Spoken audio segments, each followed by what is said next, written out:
आज आपण आलो केम तालुका वरोरा जिल्हा चंद्रपूर मार्केट एरिया आहे टेमुर्डा। आज गंगाधर भाऊ दातारकर यांच्या शेतामध्ये आज कृषी गोल्ड 151 या व्हेरायटीचा पीक पाहणी कार्यक्रम संपन्न झाला आहे। तर त्यांच्याकडूनच जाणून घेऊ की त्यांनी कोणत्या पद्धतीने नियोजन केलं, काय व्हेरायटी लावली आणि समोर त्यांचा काय फायदा होईल। नमस्कार भाऊ, पहिले तुम्ही तुमचं नाव सांगा, थोडं समोर या। तुम्ही सर्वप्रथम पहिले तुमचं नाव सांगा। माझं नाव गंगाधर नानाजी दातारकर। मोबाईल नंबर तुमचा 72 18 42 75 92 75 92। ही कोणती व्हेरायटी होती?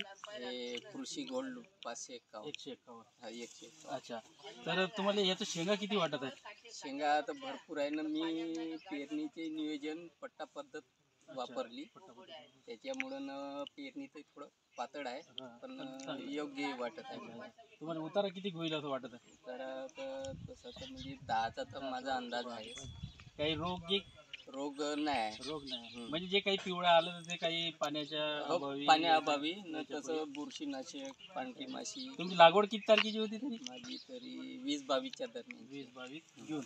हा ठीक आहे, ठीक आहे। तुम्ही समाधानी आहे लावून? हो हो, मी समाधानी। पुढच्या वर्षी लोकांना काय सांगाल? म्हणजे कृषी गोल्ड 151 लावा, कारण का उतारीनं चांगली कंडिशन आहे त्याची। चला, धन्यवाद।